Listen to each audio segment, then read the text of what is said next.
Hello, everyone. Welcome to the QCS 360 podcast. I'm Nicole Reisdorfer, Senior Manager of Marketing at QCS Purchasing Cooperative, and I'll be your host for today's podcast. We are excited to have Dan Gehling, QCS Category Leader in Rigid Plastics, with us today to tell us about this new program to the co-op and how it helps QCS members. Good afternoon, Dan, and thanks for being with us today. Tell us a little bit about yourself and your background in the rigid plastics industry. Well, thanks, Nicole. First off, it's good to be part of QCS, an organization that I have respected for many, many years. My background really has been in packaging, especially rigid plastic packaging, for over 30 years. I started with a degree in packaging from Michigan State University, and then early in my career, spent about 6 or 7 years working for Closure Systems International, so plastic and aluminum closures and capping equipment. And then about 5 years with Tetra Pak, where I was actually selling machines to make plastic bottles. And then really for the last 20 years have been in sales and marketing roles for very large converters such as Owens, Illinois, Graham Packaging, Amcor, and Alpha Plastics, up to including VP of Sales. And my experience in the bottle business really kind of goes soup to nuts, all the way from food and beverage, household, personal care, even wine and spirits, and all types of materials, PET, high density, and all different types of manufacturing platforms. So hopefully some of this experience will bear some fruit for our members. As a category leader of Rigid Plastics program, can you give us an overview of that program and products that you're covering? Sure, and really there's 3 areas that we're focused on within rigid plastics. The first of which is to continue our virgin high density polyethylene resin program. It's the largest program we do within QCS. It's very important for our members, and that entails supply partner management, negotiation, pricing, providing access to the CDI publication for those members that participate, and also our monthly resin bulletins. Further, as we look forward, we're looking to bring on additional supply partners for resin and to work with an EBM equipment supplier, which will also bolster our offering to different members.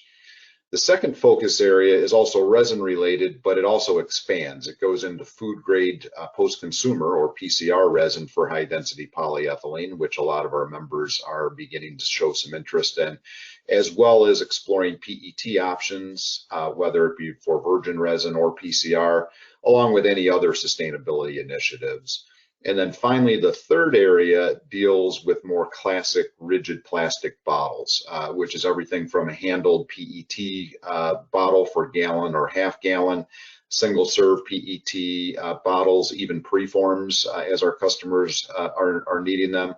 And then assessment and evaluation of either on-site or self-manufacturing for members, because I do have quite a bit of experience working for converters and CPG companies in that area. And, we're really focused on new solutions with new supply partners for the benefit of our members. Excellent.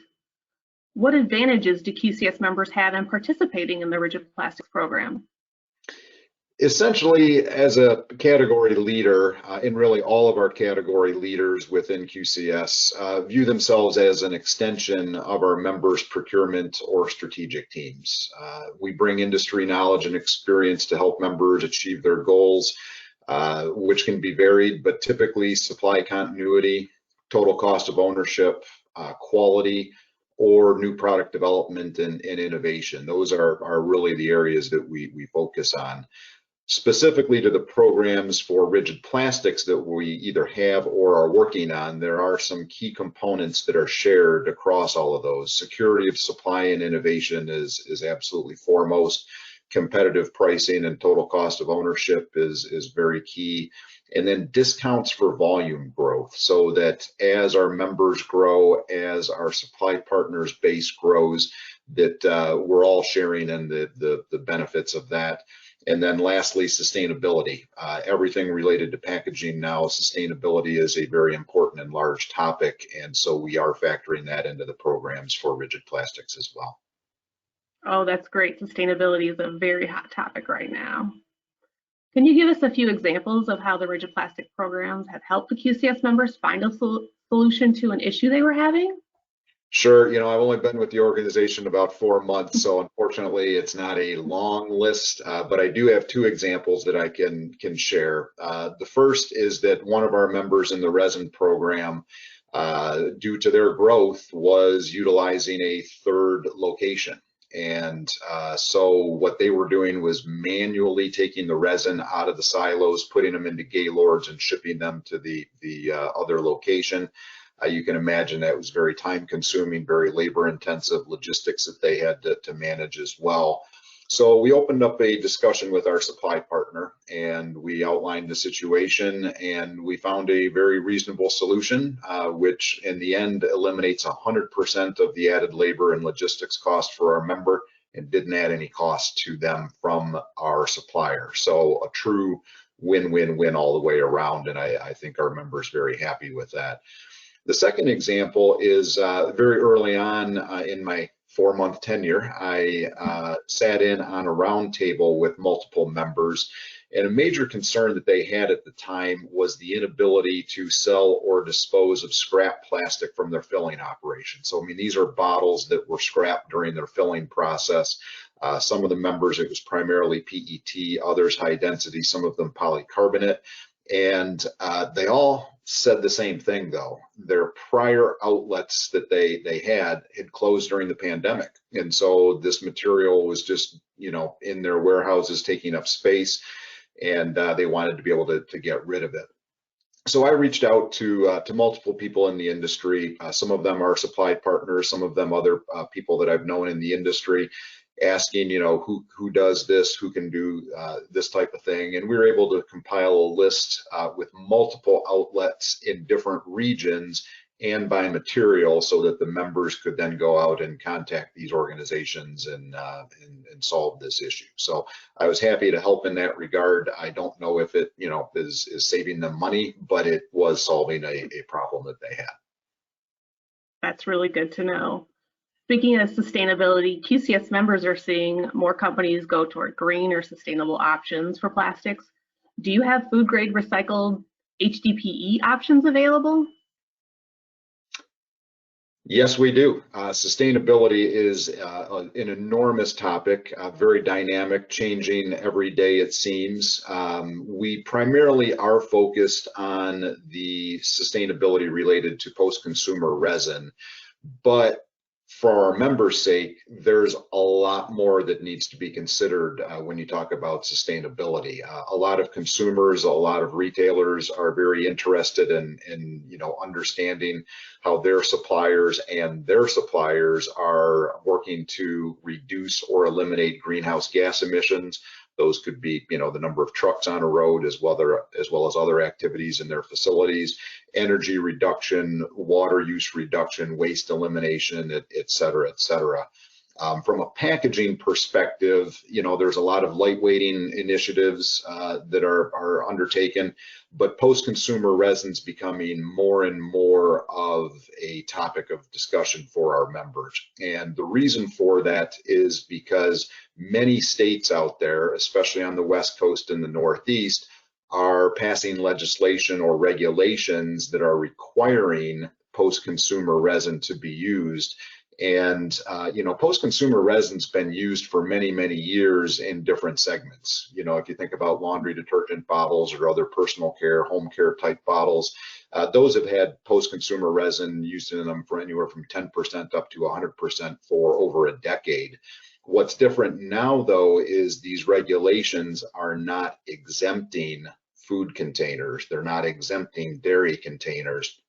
And so this becomes a much more significant issue, because high density polyethylene PCR that is food grade simply didn't exist until a couple of years ago. And the supply is very limited, sources are very limited.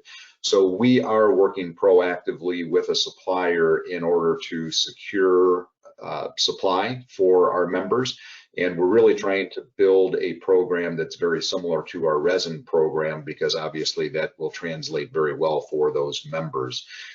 This is very important because most of these state regulations, and again, most of this is in the West Coast and in the Northeast, we also are hearing that that's going to creep in through the rest of the country.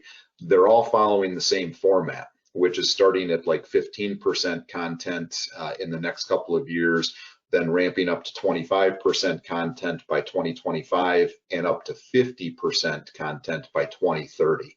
So having this program in place, I think, will be very valuable to our members.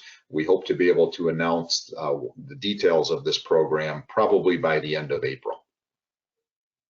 Awesome. You mentioned a machinery partnership program for EBM. Will you be looking into such a program for PET as well? Very possibly, although we're not quite to that point yet. We don't have a lot of member feedback as to what types of machines they're using for PET, or maybe they're planning to use, if they need any assistance in negotiating anything like, mold costs for new products, any training, new machines, service, spare parts, etc. On the EBM side, we do have a good partner. They are very familiar to many of our members. They appear to be willing to work with us for the benefit of the members. And if our members wish for us to explore something similar on the PET side, we can do so and maybe model it very similarly to what we're doing on the EBM side. What future areas are you looking to expand the rigid plastics program into? Well, if you can't tell by the three categories we're already, or subcategories we're already working on, there's a lot. I believe this is a target-rich environment in rigid plastics. I think it has huge potential for our members. But, I'm really curious to hear what our members have to say. Our members are into so many different things in rigid plastics that I think we're just touching the tip of the iceberg. So we are open for any and all suggestions from our members as to what we should be working on in this category. So what that means is we want to hear from you, our QCS members. You can get in contact with Dan about the rigid plastics program here at QCS via email. You can email us at info@qcspurchasing.com. Dan, I'd like to thank you for giving me insights into the rigid plastics program and sharing this exciting new program and where it's going in the future. Please make sure if you have any questions for Dan, to reach out to our team. Thanks again. Thank you.